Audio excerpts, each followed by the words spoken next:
Hello, everybody. Welcome into GSMC's Down by Contact Sports Podcast. I'm your host, Jeremy Lapidus. Today is Tuesday, April 15th.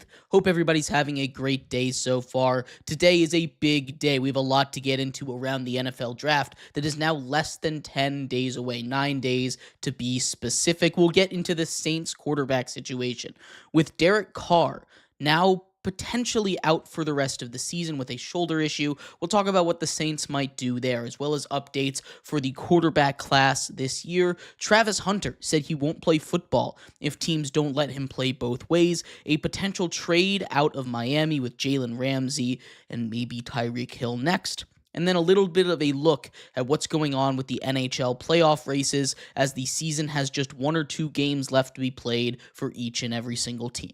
But before we get into any of that, remember, if you would like to be an even bigger part of the show than you already are, all you need to do is go to gsmcpodcast.net. Or if you're on YouTube, you can use that super chat feature. If you do either of those two things, a message should pop up on the bottom of the screen for you, me, and everybody else around the world to see. If you do have a burning question about sports, anything at all that you would like to ask, go and throw that in the comments. Throw it in the chat. I will get to it as soon as I possibly can. I appreciate everybody so much for sticking around, talking some sports with me here on a beautiful Tuesday, April 15th.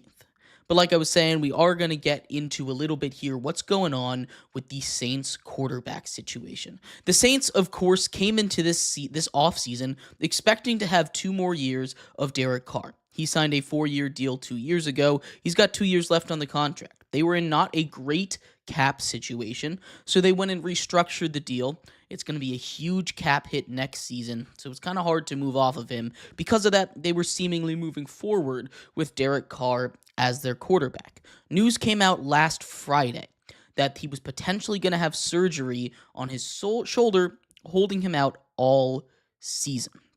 Now, the Saints sit at a really interesting spot in this draft. They're in the top 10.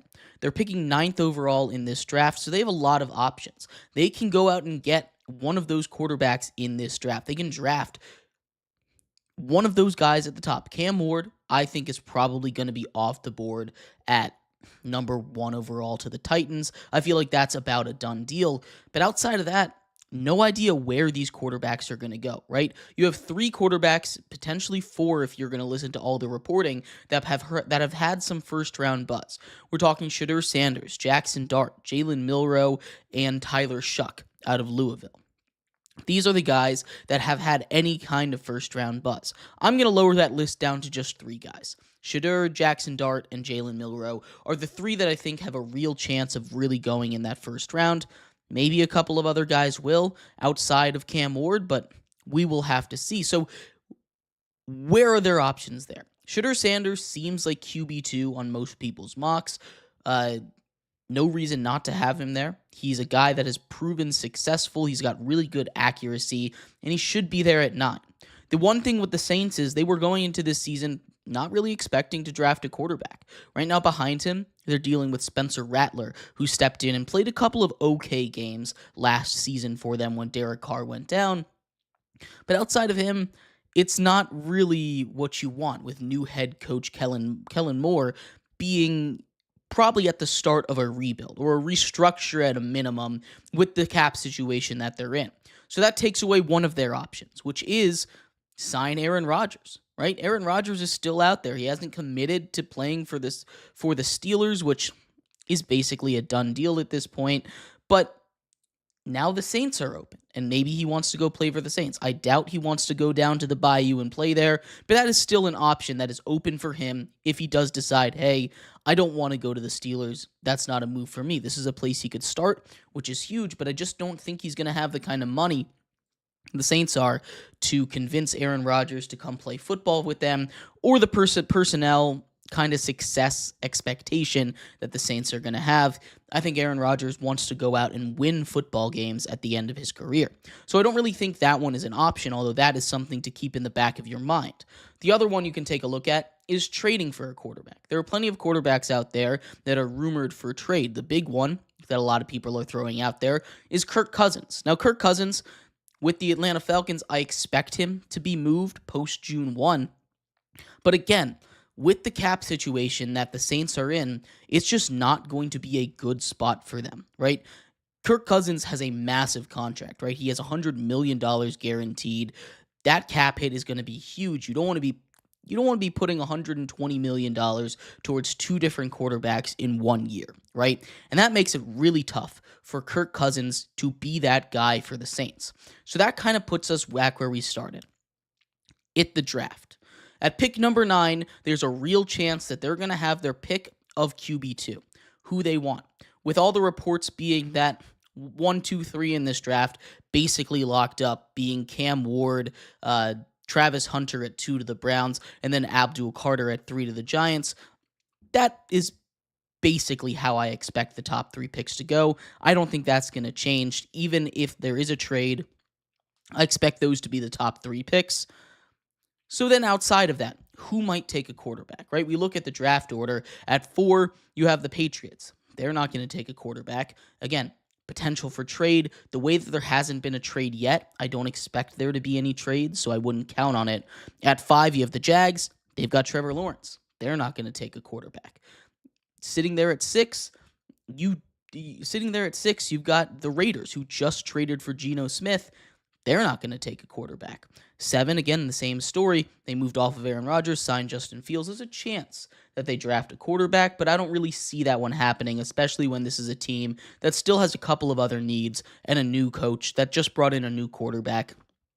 I don't think they end up drafting a quarterback at pick number 7.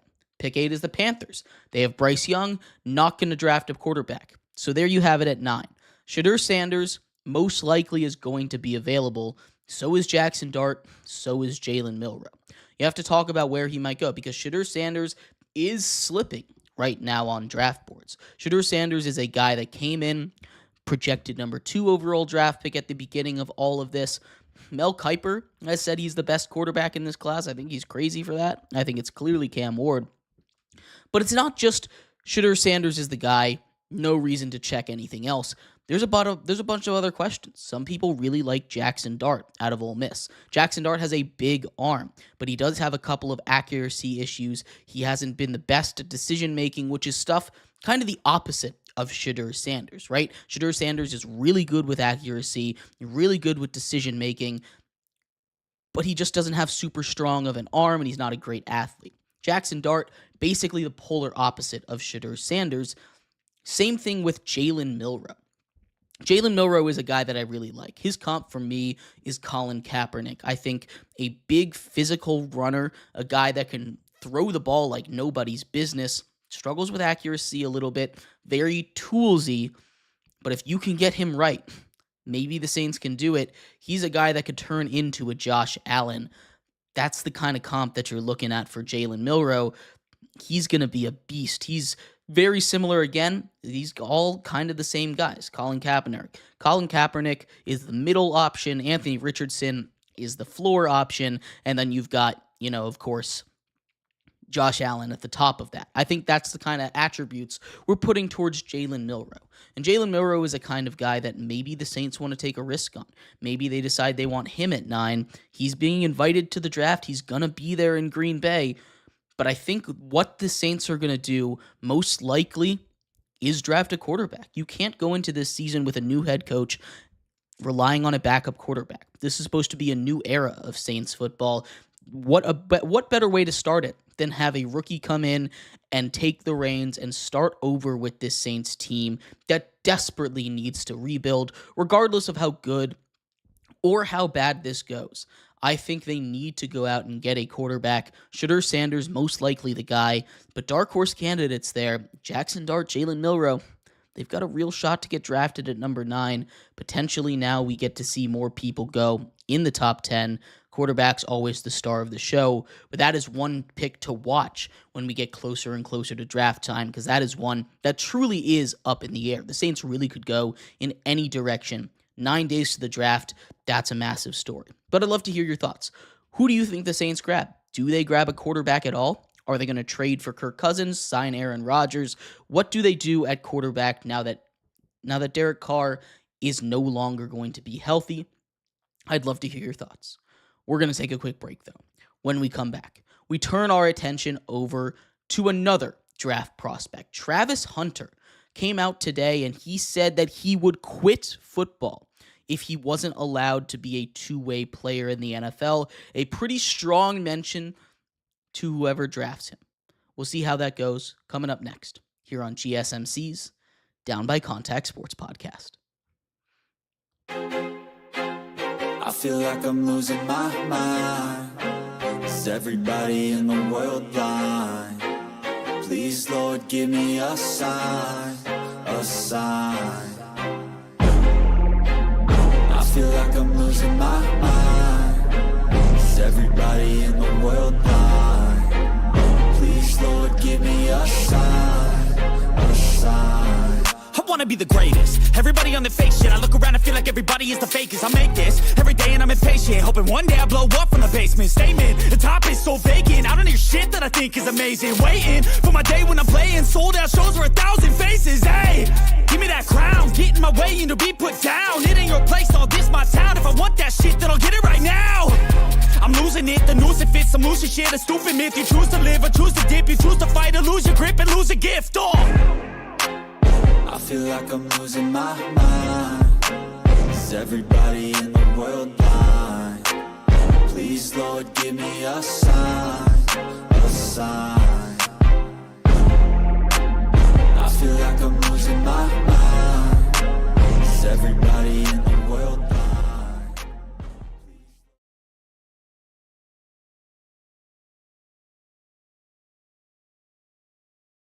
Welcome back to GSMC's Down by Contact Sports Podcast. I am your host, Jeremy Lapidus.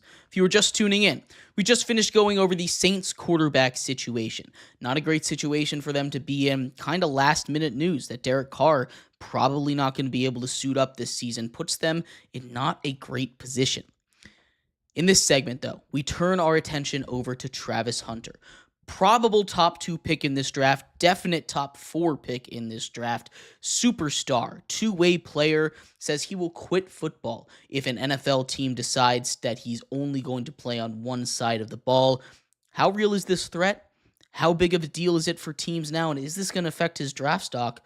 We'll talk about that in just a second, but before we do, remember, if you would like to be an even bigger part of the show than you already are, all you need to do is go to gsmcpodcast.net. Or if you're on YouTube, you can use that super chat feature. If you do either of those two things, a message should pop up on the bottom of the screen for you, me, and everybody else around the world to see. If you do have a burning question about sports, anything at all that you would like to ask, go ahead and throw that in the comments. Throw it in the chat. I will get to it as soon as I possibly can. I appreciate everybody so much for sticking around, talking some sports with me here on a beautiful Tuesday, April 15th. But like I was saying, we are going to get a little bit here into what's going on with Shedeur Sanders, with Travis Hunter and the NFL.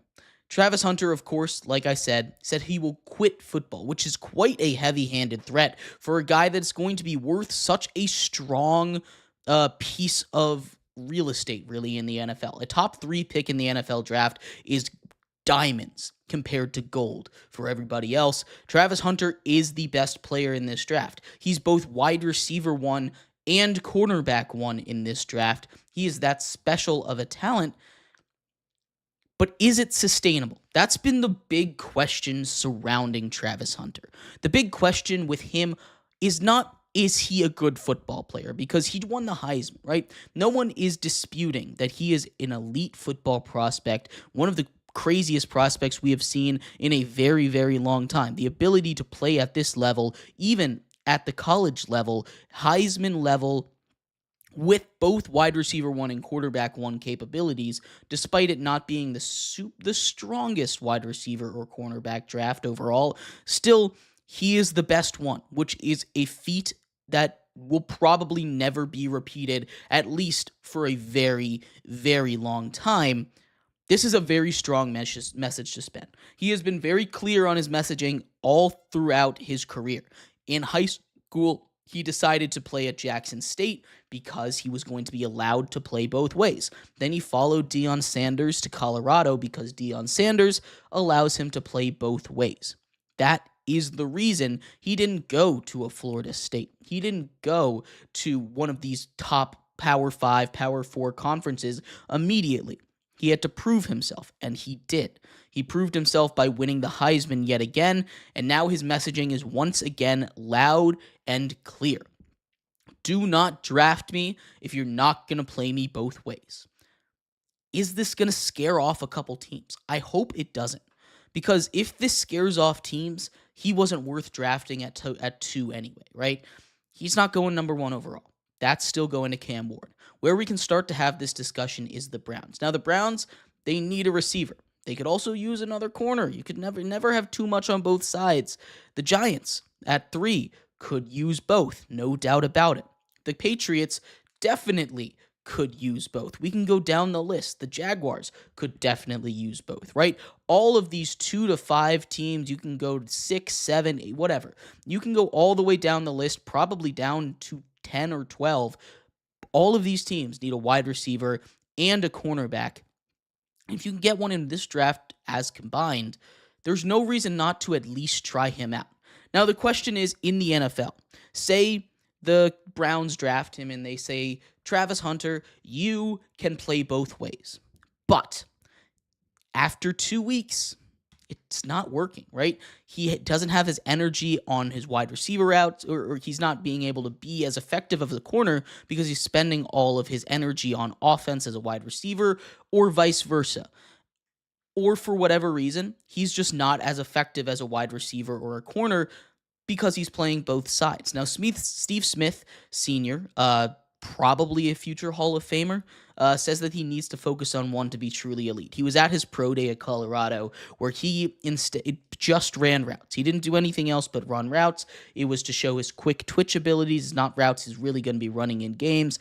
But Steve Smith said his footwork needed to have a little bit of work. He said he needed to focus on one side of the ball to truly be elite, and that's where the big question comes in.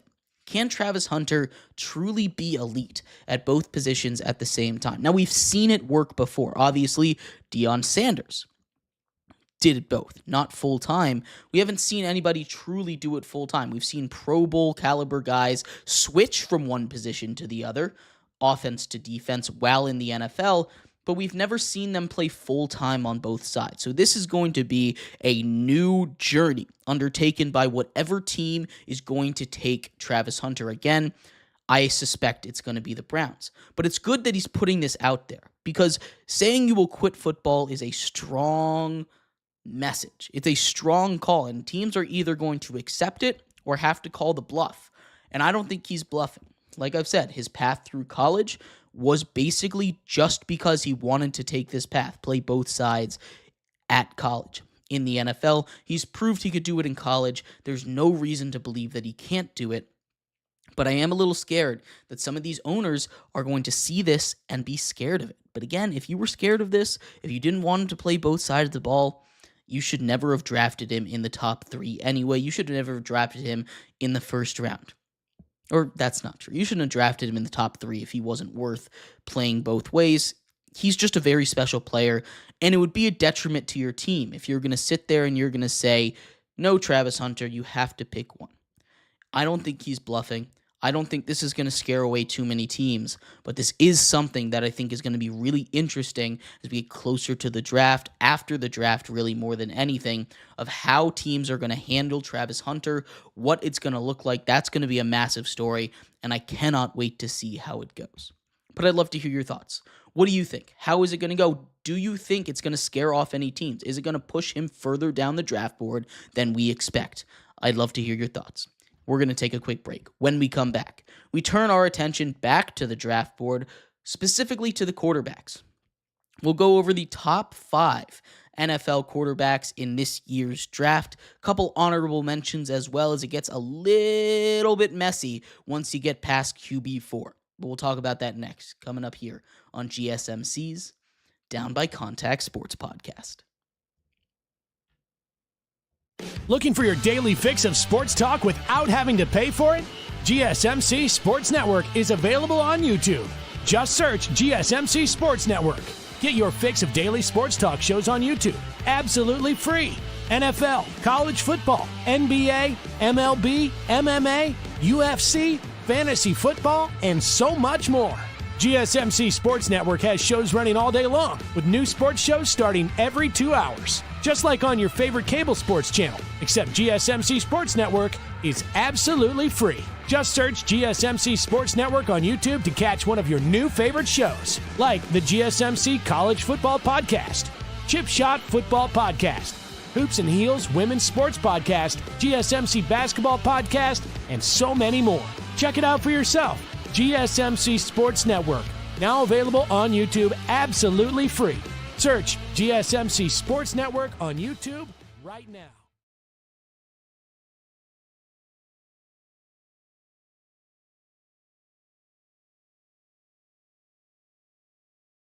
For the best and latest podcasts available anywhere, go to the podcast app on your cell phone and type in GSMC to access free content-rich podcasts on health and wellness, book reviews, sports, entertainment, relationships, social media, movies, technology, finance, and even weird news. Subscribe and download the GSMC Podcast Network's family of shows, available everywhere podcasts are found.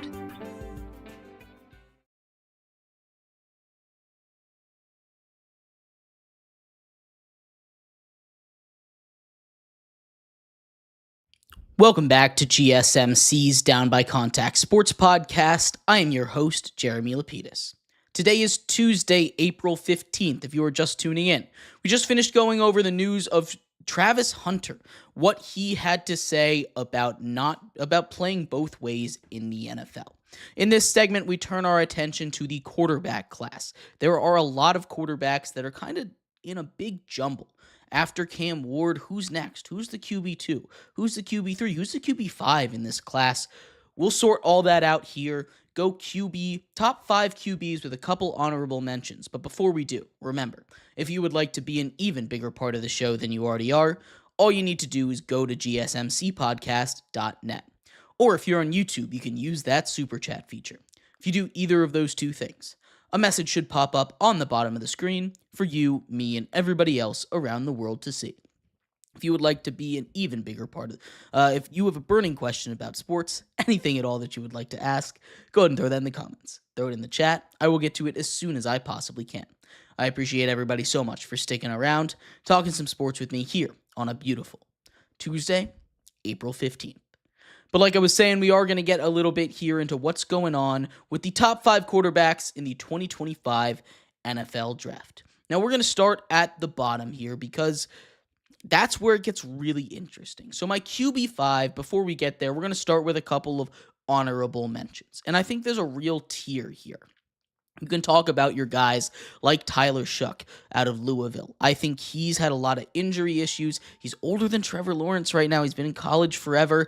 That's a little bit of a red flag. He's similarly in that QB5 range. Same with Will Howard, national champion at Ohio State. Will Howard didn't have a great day when he went and threw at the combine. Will Howard's someone that I think lost a lot of draft stock there, but he could be a mid-round kind of guy. Same thing with Kyle McCord out of Syracuse, who I really do like, but he's again kind of struggled at Ohio State against top competition. Now, there are games where he's been really good. He looked really good at Syracuse all season, set an ACC record for most passing yards in a season. It's pretty impressive. Kyle McCord is a guy that could shoot up draft boards, but he's still in that honorable mention for me till we get to our real QB5. Quinn Ewers out of Texas. Now, Quinn Ewers is an interesting name. Quinn Ewers is someone that obviously played ahead of Arch Manning, led Texas to a very successful season, led them all the way to the quarterfinals of the college football playoffs, led him to the semifinals of last year's college football playoffs. He's been very successful since joining that Texas squad.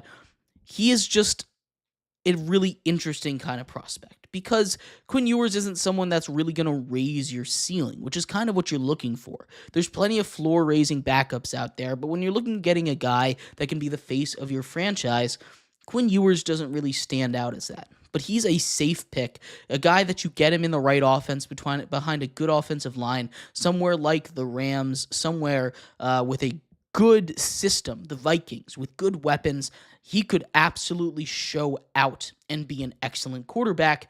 He does need to sit. He's a little bit raw, but that's the same thing that you can say about just about every single quarterback in this class so far. So Quinn Ewers is my QB5, but it's not by a very large margin. After that, there's a bit of a gap between QB5 and QB4, but QB4 for me pretty comfortably is Jackson Dart. Now, we talked a little bit about Jackson Dart in our first segment. I think Jackson Dart is a very solid quarterback. I love what he's able to do with his arm. He's got great arm talent. He's able to fit it in. He's not scared of making those tight window throws, but he doesn't make the greatest decisions all the time. He doesn't have the greatest field vision, and he's someone that I just don't think is necessarily going to translate to the NFL. When I watch him, I see shades, maybe it's just because he's wearing that Ole Miss uniform, of another quarterback that I really liked in Matt Corral. Big arm, can make all the throws, but now we see Matt Corral in the UFL, right? He's not even a backup in the NFL. I've seen people comp him to Zach Wilson. I think that's a little bit unfair. I think he's a little bit different than Zach Wilson, but Jackson Dart's still in that same kind of area, that gray area. Yes, he had a really good showing at the Senior Bowl, but Jackson Dart, again, just not someone that I'm super impressed with, a lot like everybody else in this draft class. My QB3, and this one might have people coming for my heads on this one, but I think my QB3 is Shedeur Sanders. Shedeur Sanders, a supremely talented quarterback. His accuracy is among the best we've seen, kind of similar to Tua in the fact that he doesn't have the strongest arm, and he isn't necessarily the greatest athlete, but like we've seen Tua be, this is a type of quarterback that can be very successful in the NFL. Shedeur Sanders, I think, is someone that, with his ability to read the field, not make mistakes, can be successful, but he needs to be in the right offense. He needs to have a good offensive line that can protect him a little bit. He needs to have good weapons that can beat guys on routes so that he can fit it into those good windows that he's been able to do with Travis Hunter at Colorado, right? Shedeur Sanders, I think, is a very, very talented quarterback, but he just doesn't have the upside that I think some of these other quarterbacks in this class does. Shedeur Sanders, I think, could be elite, and I think that's the bar, right? QB 3, 2, and 1 in my mind all can be elite quarterbacks in the NFL. Quarterback 4 and lower for me, I just don't really see them with that elite ability in the NFL, but Shedeur Sanders sure does have that ability to do it. He's just someone that I think needs to rest, and where he's going to go, I just don't think he's going to find the right spot. Now, if he lands in a spot like Minnesota, when they drafted J.J. McCarthy, he lands in a spot where he's able to sit behind someone, have a good offensive line. Maybe that's going to be a really, really good spot for him to be. But Shedeur Sanders is going to be a starting quarterback next season for someone, and I just think he's going to be thrown into the fire too quickly behind a bad offensive line, and I just don't think it's going to work out. My QB2, again, don't throw rocks at me, but Jalen Milroe is my QB2. Jalen Milroe, and I've fallen into this trap before, right? I fell into this trap with Anthony Richardson. I was so high on Anthony Richardson when he was his cycle to come through the draft. I still like Anthony Richardson's upside. I think he can still turn it around. Jalen Milroe is that same kind of archetype. The big arm, athletic, big athlete guy. A guy that's going to be able to run through you. A guy that's going to be able to make every single throw on the field with every single kind of arm angle there is. He's very similar, again, to a guy like Anthony Richardson, a guy like Colin Kaepernick, those kind of guys that were big, strong, physical runners, had elite arms that could make any throw on the field. Jalen Milroe is that kind of guy. Now, the question is, will he develop? Because we have seen all different stages of this. Again, we'll go floor, middle, ceiling with Jalen Milroe. Floor, Anthony Richardson, a guy that just does not work out. There's plenty of examples of really toolsy guys that don't work out in the NFL. Plenty of them. He can join yet another pile of teams that were just blown away by his potential, and potential gets you fired. The middle, again, kind of like a Colin Kaepernick. Colin Kaepernick led his team to a Super Bowl. He was really good for a really short peak, but he was elite in the NFL. Obviously, his career ended a little differently than I expect any of these quarterbacks to go. But Jalen Milroe, I think with his kind of ability to play football, I think it's very similar to what we saw with Colin Kaepernick. And then at the top, you've got an MVP level guy with a guy like Jalen Hurts or Josh Allen, who just won an MVP, right? We're talking big physical players, quarterbacks that have super strong arms, can run you over all at the same time. That's what we're looking at with Jalen Milroe. I love his upside, and that's just the kind of thing that we're taking. He's my QB2 in this draft. I don't expect him to go QB2, and he's going to be one of those guys that's very iffy. Again, very toolsy guy. I've fallen into this trap before, and I will fall into it again every single time. You show me a big, physical, mobile quarterback, I will say, yes, please get him on my team.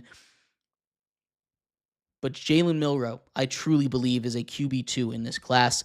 But then there's a big gap, a huge gap to QB1 where you have Cam Ward. And one of the things that stands out the most about Cam Ward, we've talked on and on about him, is his pocket presence, right? He really jumped off the page to people at Miami, but he did a very similar thing when he was at Oregon State and before that when he transferred before. But Cam Ward, I love. Cam Ward is someone that I think can be a franchise quarterback. I think he's got the highest floor of everybody. I also think he's got close to the highest ceiling. I won't say he's got the highest ceiling. I think Jalen Milroe and maybe even Shedeur Sanders potentially have higher ceilings, but Cam Ward's floor is the highest out of all of them. He's the one that I feel the most comfortable with being a successful quarterback in the NFL, and Cam Ward is my QB1. He'll go number 1 overall, as he should, but really it's that pocket presence, his ability to stay calm behind an offensive line, be able to sit in the face of pressure, be able to play hero ball. I know people say that's a negative, and it is sometimes. You have to be able to play in structure, but also having the ability to go hero ball when you need to is a huge positive, and he has that. There's not a lot of guys in the NFL, or there's not a lot of guys in college, I should say, that have that ability to just lock in when they need to, but Cam Ward absolutely does. He's my QB1. I'll run through my list again real quick. QB1 is Cam Ward. QB2 is Jalen Milroe. QB3 is Shedeur Sanders. QB4, Jackson Dart. And QB5 is Quinn Ewers. But I'd love to hear your thoughts. Who are your top 5 quarterbacks in this draft? Where do you have each of them going? How many quarterbacks do you have in the first round? I'd love to hear your thoughts. We're going to take a quick break. When we come back, we turn our attention down to Miami. Jalen Ramsey, most likely going to be traded. What else is going to change in Miami with the Dolphins? We'll talk about that coming up next here on GSMC's Down by Contact Sports Podcast.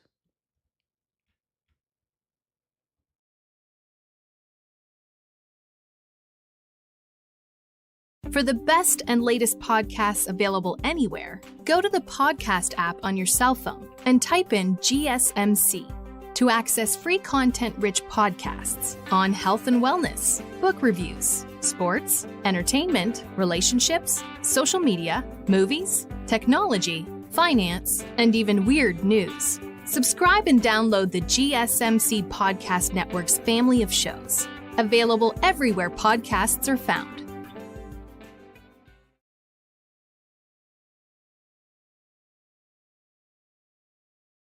Looking for your daily fix of sports talk without having to pay for it? GSMC Sports Network is available on YouTube. Just search GSMC Sports Network. Get your fix of daily sports talk shows on YouTube, absolutely free.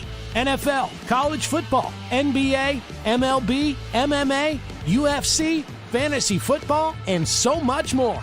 GSMC Sports Network has shows running all day long, with new sports shows starting every 2 hours. Just like on your favorite cable sports channel, except GSMC Sports Network is absolutely free. Just search GSMC Sports Network on YouTube to catch one of your new favorite shows, like the GSMC College Football Podcast, Chip Shot Football Podcast, Hoops and Heels Women's Sports Podcast, GSMC Basketball Podcast, and so many more. Check it out for yourself. GSMC Sports Network, now available on YouTube absolutely free. Search GSMC Sports Network on YouTube right now.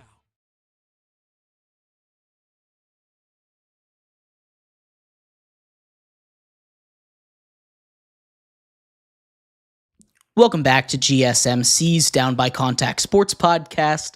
I am your host, Jeremy Lapidus. Today is Tuesday, April 15th. If you were just tuning in, we just finished going over all of the top 5 quarterbacks in this class, my top 5 QBs. In this segment, we turn our attention over to Miami. The Miami Dolphins have just made a major announcement surrounding star cornerback Jalen Ramsey. He is officially on the trade block as they have mutually agreed to seek a trade partner for the very, very talented cornerback. We'll see where he might end up. But before we do, remember, if you would like to be an even bigger part of the show than you already are, all you need to do is go to gsmcpodcast.net. Or if you're on YouTube, you can use that super chat feature. If you do either of those two things, a message should pop up on the bottom of the screen for you, me, and everybody else around the world to see. If you do have a burning question about sports, anything at all that you would like to ask, go ahead and throw that in the comments. Throw it in the chat. I will get to it as soon as I possibly can. I appreciate everybody so much for sticking around, talking some sports with me here on a beautiful Tuesday, April 15th. But like I was saying, we are going to get a little bit here into what's going on with Miami and Jalen Ramsey. Of course, the Miami Dolphins have had a really interesting offseason. It all kind of started when Tyreek Hill asked for a trade at the beginning of the offseason, right after the season ended. He's since redacted that statement, or retracted, I should say, that statement a little bit. Things can still change, but let's focus on Jalen Ramsey. The Dolphins and star cornerback Jalen Ramsey have mutually agreed to seek a trade partner for him. Jalen Ramsey got a massive contract extension last season that keeps him under contract through 2028. It was a $72 million extension for him. And he kind of regressed last season. It was the first season that we've seen him regress. Of course, he went from the Jags to the Rams to the Dolphins, but he had just 2 interceptions last season. And there are plenty of teams that need a star corner.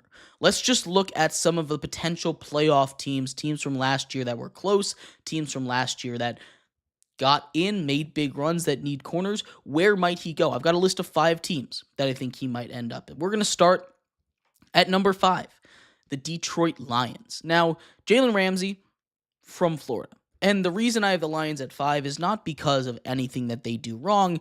It's just because this is a cold weather team. It's a mutual agreed upon trade destination. And I don't get the sense that Jalen Ramsey really wants to go to a team like the Lions all the way up north. Now, the Lions maybe are a big enough draw with all the success that they've been having, but they did just lose both of their coordinators, which I'm really curious how that's going to affect them.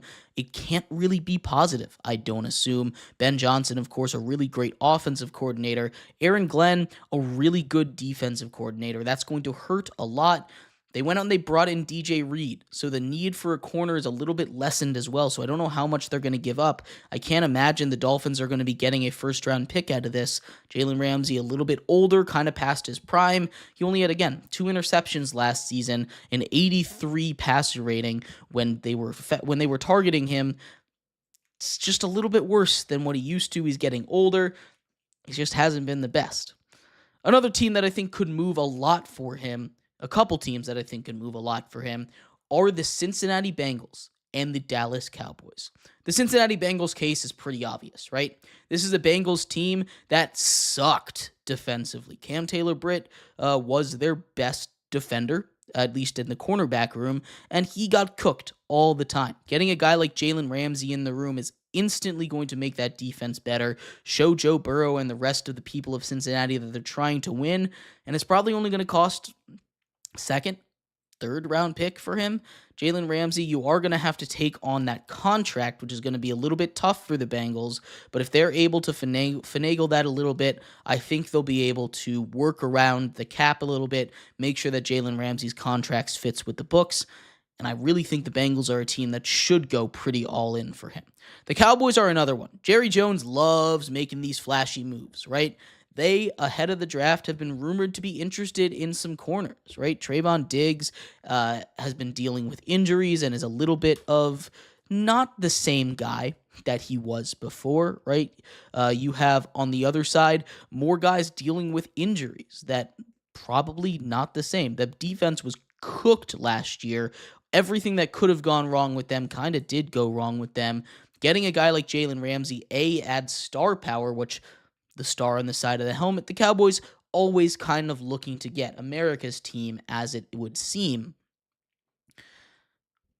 And this is a Cowboys team that's made a lot of swings, right? They went out and they traded for guys like traded for a guy like Joe Milton. They traded for a guy like Trey Lance on the offensive side of the ball to serve as backups. These high toolsy guys. Why not add more star power? You're going to need to again, this is a team that needs to pay its players. This is a team that needs to pay Micah Parsons. But outside of that, bringing in a guy like Jalen Ramsey, I think, is something that would go a long ways to making this defense better. The 49ers are another interesting team. The 49ers, I think, are going to take a step back this season, really especially because of that cornerback room, right? They lose Charvarius Ward to free agency. He was their CB1. They don't really have a great secondary. Tylisa Funga also gone in free agency. Dre Greenlaw, the defense really got picked apart. Deebo Samuel is out of there in a trade. This is a 49ers team that is kind of a shell of its former self right now. Getting a guy like Jalen Ramsey in the building, go back to California, play in the same division he was in before, go to the NFC. Again, something that I think the Dolphins would be more interested in sending him to, the other conference, so they wouldn't have to play him that much. That's one that I think could be really interesting. They're near the top of the list. And one that I don't really think will happen, but I think they should be calling anyway, the Washington Commanders. We've seen Adam Peters be really aggressive on the trade market. Of course, he went out and he got Marshawn Lattimore last trade deadline, but he hasn't really been enough, right? That pass defense was still really bad. They've shored up the run defense through free agency, but they haven't really addressed the corner. Maybe they get one in the draft at pick 28, or maybe they trade for Jalen Ramsey. Trading a late second-round pick for Jalen Ramsey, pairing him up, a cornerback duo dealing with Jalen Ramsey and Marshawn Lattimore is not going to be easy for any team, even if those guys aren't at their peak of their powers right now. Getting him to Washington, I think, would be a really interesting move. So places that I think he should or could end up, we're talking the 49ers, the Bengals, the Cowboys, and the Washington Commanders as all very interesting spots. The Lions also in there. The Packers trying to move off of a guy like Jair Alexander. If they're able to do that, maybe they go and replace him with Jalen Ramsey. Maybe that's a big possibility. But the big question going through my mind right now is, what does this mean for the Dolphins season, right? This is a Dolphins team that has really not paid any of their homegrown talent. They went out and they gave up a lot for Tyreek Hill. They paid Tua, but they let Christian Wilkins walk. They let Robert Hunt walk. This is a team that really struggled last season and really disappointed last season. Tua needs to be able to stay healthy. The defense needs to be able to stay healthy. Let Javon Holland walk in free agency, which is a big mistake, I think. He was a huge part of when they were successful on defense. But the Dolphins, are they going to move off of Tyreek Hill? He's been posting a lot on social media, talking about, joking, according to him, about asking for a trade. He asked for a trade at the end of last season. The GM today said that they're not looking to trade him. But I think there's a real kind of where there's smoke, there's fire kind of thing with Tyreek Hill, and maybe the Dolphins want to get back into that first round after picking at 13. Moving off of Tyreek Hill, you still have Jalen Waddle. Maybe you can make a trade there, send him somewhere that desperately needs a wide receiver. You can get a first-round pick, I still think, for Tyreek Hill. But I'd love to hear your thoughts. What do you think the Dolphins are going to do? Where do you think Jalen Ramsey is going to go? Do you think the Dolphins are going to be able to bounce back this season? I'd love to hear your thoughts. We're going to take a quick break. When we come back, we turn our attention to the world of hockey. There are just 1 or 2 games left for each and every single team in the NHL. We'll talk about where the playoff races are heading right now, which spots are clinched, which spots are up for grabs, and much more. Coming up next here on GSMC's Down by Contact Sports Podcast.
Welcome back to GSMC's Down by Contact Sports Podcast. I am your host, Jeremy Lapidus. If you are just tuning in, we just finished going over everything going on in Miami right now. Miami, of course, a very interesting football team this year. Now they're moving off of Jalen Ramsey.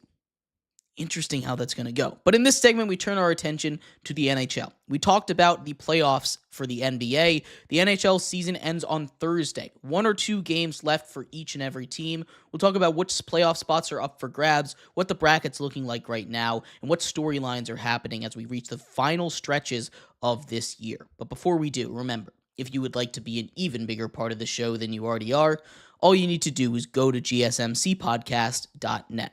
Or if you're on YouTube, you can use that super chat feature. If you do either of those two things, a message should pop up on the bottom of the screen for you, me, and everybody else around the world to see. If you do have a burning question about sports, anything at all that you would like to ask, go ahead and throw that in the comments. Throw it in the chat. I will get to it as soon as I possibly can. I appreciate everybody so much for sticking around, talking some sports with me here on a beautiful Tuesday, April 15th.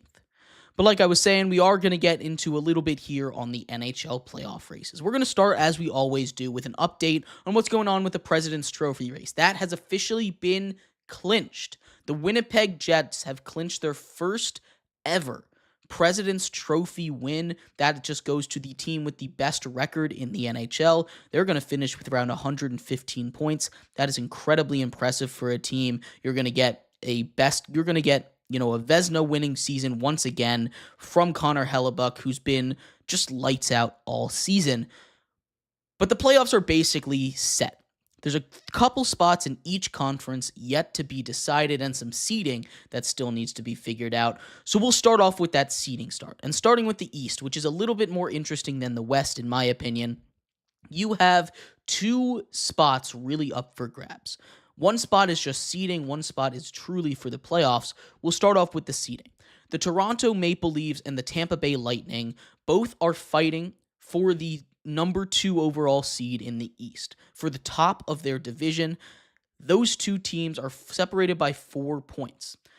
Right now, the Maple Leafs have a 4-point lead on the Leafs. The Maple Leafs have a 4-point lead on the Lightning, I should say. They're both in action, but the Maple Leafs just need 1 point to clinch their division.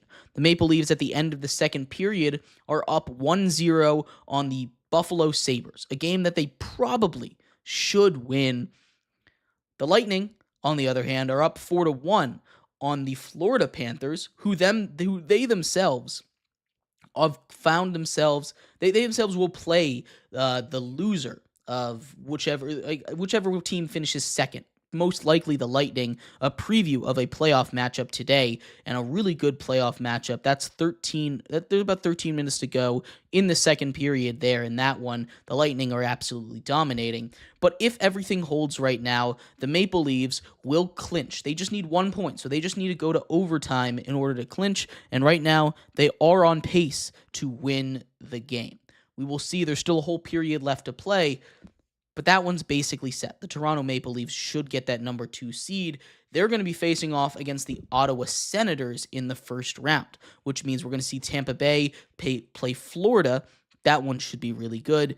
The Carolina Hurricanes are going to play the New Jersey Devils. That one's set, but the really interesting one in the East is for the number 2 wildcard spot. The Washington Capitals have clinched the number 1 seed in the East. They're going to be playing whoever is the second wild card, either the Blue Jackets or the Canadiens. And this one has a little bit more oomph to it than a lot of other playoff races. Of course, there was a tragic accident with Johnny Gaudreau and his brother. Johnny Gaudreau, Johnny Hockey, was a player on the Blue Jackets, and this season really has been dedicated to him. Right now, they are on what you might call a Cinderella run. They have been basically out of the playoffs with the way that the Canadiens are playing right now, but they can still find their way in. It's a very similar situation to what's going on between the Toronto Maple Leafs and the Tampa Bay Lightning, where they're up 4 points right now, but the Canadiens only have 1 game. The Canadiens only have 1 game left, right? They can, if they get 1 more point, they play on Wednesday versus the Hurricanes. Not an easy matchup, although the Hurricanes might be resting players, which is a little tough for the Blue Jackets. The Canadians just need to go to overtime in order to clinch a spot in the playoffs. The Blue Jackets need to win both games. It can go to overtime, but they need to win both games. They're playing the Flyers right now. Currently, they are up 2-0 at the end of the second period. This is something that is huge. Obviously, we'd love to see the Blue Jackets in. The emotions that they're playing with right now obviously means a lot. So that's what we're rooting for over there. The Blue Jackets to find a way in. They have the tiebreaker because they have more regulation wins as long as they win both of these games in regulation. That one is the very important part. They need to win both games in regulation in order to find a way into the playoffs, or I should say at least one of them in regulation. Then we'd go to a second tiebreaker where I believe the Blue Jackets would still have it as long as they win both games, but that is a very interesting race to watch. In the Western Conference, everything is set other than the wild cards. Right now, it's a three-man race for the wild cards in the Western Conference, a race between the Wild, who are at 95 points with one game left, the Blues, who are at 94 points with one game left, and the Flames, who are at 92 points with 2 games left. Now, the Wild are playing the Ducks tonight. All 3 of these teams are in action right now. The Wild currently playing the Anaheim Ducks. Not really a great team, but at the end of one period, they're tied at 1. The Blues are playing the Utah Hockey Club. Also not really a great team. They're up 3-0 nearing the end of the first period. And the Flames from Calgary also are playing Vegas tonight. That's a really good team. They haven't kicked off yet. Right now, the Wild can clinch a spot in the playoffs with a win. Right now, they're up 3 points. The Flames can get at most 4. If they win a game, they can clinch a spot in the playoffs. Really, at worst, all they need to do is they need to win a game, but they could also just get to overtime. So as long as they get to overtime versus the Ducks tonight, they will be able to be in the playoffs. Now, a battle between the number 1 wild card and the 2 wild card is going to be a little more interesting. The Blues, if they win the game tonight, would jump the Wild. If the Wild lose in overtime, as they would be tied in, they would have the same record. So that would go to head-to-head, which I believe would go to the Wild there. But the Wild, if they win this game, clinch that number 1 seed for 100%. If they go to overtime, it's going to be a little more complicated. Now, the Flames, they're in a little bit more of an interesting spot. They need to win out again. They need to beat Vegas. They need to beat the Kings. They need to do both of those in regulation in order to find a way in. It's a little bit tougher for them. They've got probably the toughest schedule left out of all these teams trying to find a way into the playoffs. I expect it to be the Wild and the Blues getting in, as well as the Montreal Canadiens. As much as I hate to say it, I think the Hurricanes aren't going to be really trying too hard on Wednesday, but we'll see. If the Canadiens lose on Wednesday back in the Eastern Conference, that game versus the Islanders is going to be must-see TV to see who gets in. That's going to be a big one to watch. But I'd love to hear your thoughts. Who do you think gets in the NHL? Who do you think wins the Stanley Cup? We'll do a bigger breakdown when all of this comes official on Thursday. But I'd love to hear what you think. And thank you, everybody, so much for tuning in to today's episode of GSMC's Down by Contact Sports Podcast. I have been your host, Jeremy Lapidus. We'll be back tomorrow going over everything from around the world of sports. It is Wednesday, which means NBA Power Rankings, special NBA playoff Power Rankings for you. That's all coming up then. I'll see you. Have a good one. Bye-bye.